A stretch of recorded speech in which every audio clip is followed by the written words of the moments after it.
So we're in Clovis, California, repairing a water main out of the street. City came out and shut it off and notified the homeowner that it was flooding. This isn't from the flooding, but it was flooding that much. So they shut it down, gave me a call, come out, and what they've got is 1-inch Schedule 80 PVC that is going under the sidewalk down there, and that's not our pipe. But we did replace this piece right here. So what they had in here is a piece of 1-inch, and then looks like oh, this is a threaded nipple on the end. You can see there threads, and then threaded nipple, and then what's left of the threaded nipple there, and then you can see this is what it was connecting to, this brass 90 that comes off the meter. So that it was snapped, and so this normally is sitting in this position pointing down. Actually this position pointing down, and then you can see where it would screw onto the meter down there.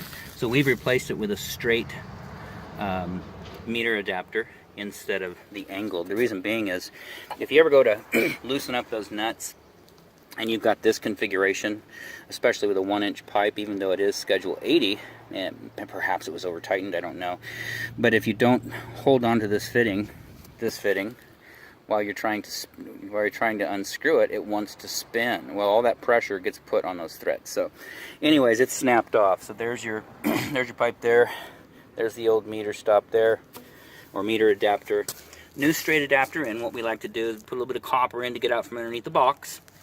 And then out here, we could have gone back to 1-inch again, or put a brass adapter on there, like 1 1/4 by 1, something like that. But what we did is we brought copper out of the box, so it's rigid pipe, and then we went ahead and put 1 1/4 inch. Sorry, I'm not taking a picture of it.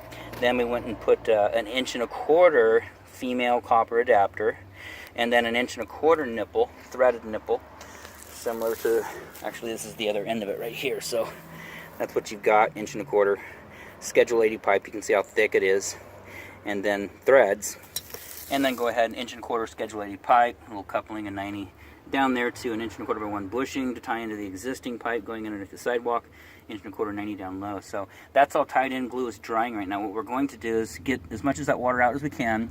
We're going to go and grab some sand and get it sanded up.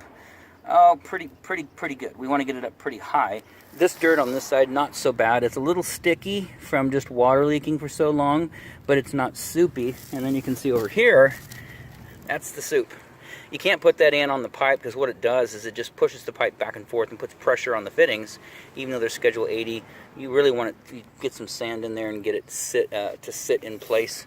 The rest of this, homeowner said we could use a wheelbarrow. We'll just throw it in there and they can disperse it amongst their backyard or wherever. But anyways, I wanted to document that before we get it filled up, and we'll take another video when we're done.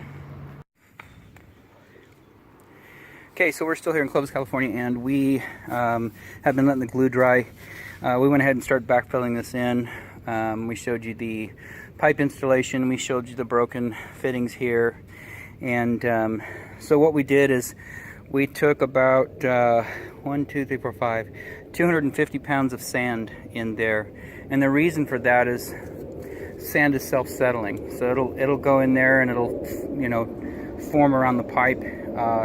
You just kind of shade it in there, and it doesn't put any pressure on the pipe, so you don't have pressure on the fittings, pressure on the threads, and it's required. Like on a big commercial jobs, state-funded jobs, that's required. You got to go sand 12 inches above.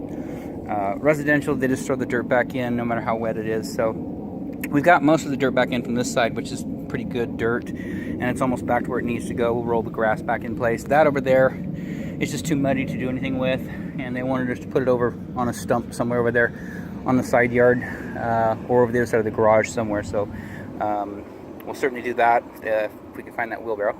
Anyways, I just want to take another video before we button up. I want to get the grass back in, and then of course we'll hose everything down, hose the sidewalk off. There's not much I'm going to do with the street, and the reason being, it's there's a lot of sand out in the gutter, and that was from when the water was running.